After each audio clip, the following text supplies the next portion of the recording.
South Bend, not too far away, and my dad actually built a house across the way here, just north of here in 1974. Roeder sisters were extremely amazing women. Esther was the oldest, Paula was the middle child, and Ruth was the youngest. Esther was stricken with polio when she was about 12 years old. As an adult, did all the farm work, all the tractor work on the property here.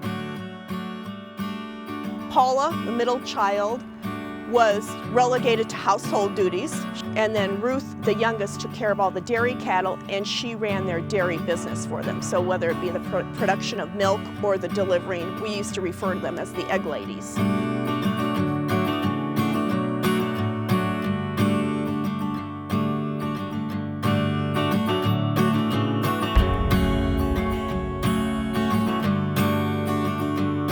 At the time when I was really young, and it was still quite an active farm, there were probably at that time still several dozen chickens in the chicken coop.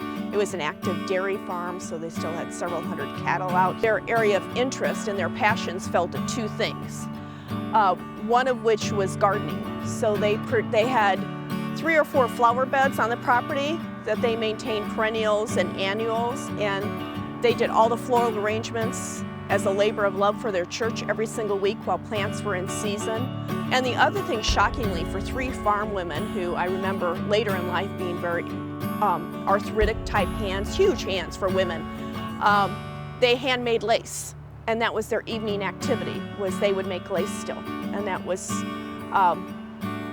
phenomenal to watch, because the expertise and the small detail, the detail to those fine work, that they were still able to do that well into their 80s. They were still making lace as a hobby. They continued to live here well into their 90s. Both Esther and Paula both died at home. And then Ruth, the last one here, well, she was probably about 90 when she was moved into a retirement home, and she probably spent about 5 years there before she passed away. And that's really when you started to see there was nobody here taking care of anything. It's interesting in a way how nature has reclaimed it, but yet in some ways it's devastating.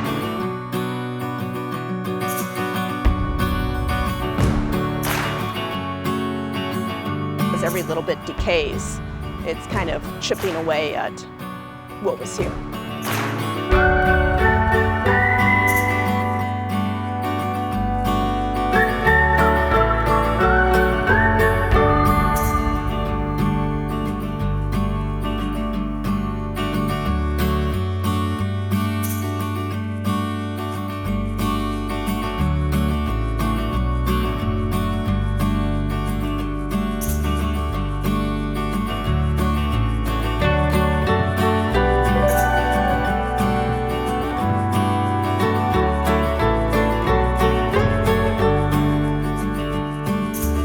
Barns are a part of history, and it's a lost part of our culture.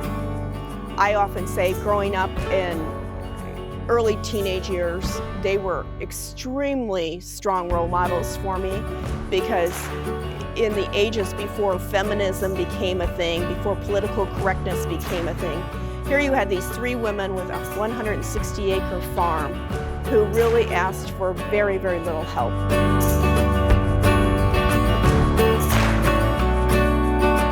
Themselves.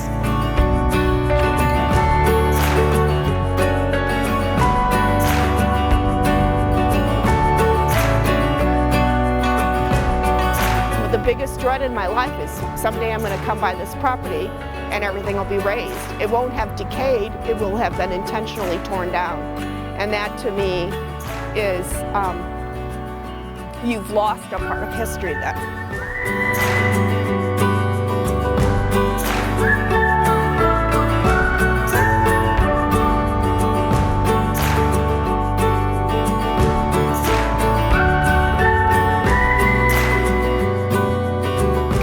A lost art for many ways, because I think in today's world, by nature, by the way we live, we're always highly suspicious of people. You know, a new neighbor comes, your immediate reaction isn't to necessarily go greet them anymore.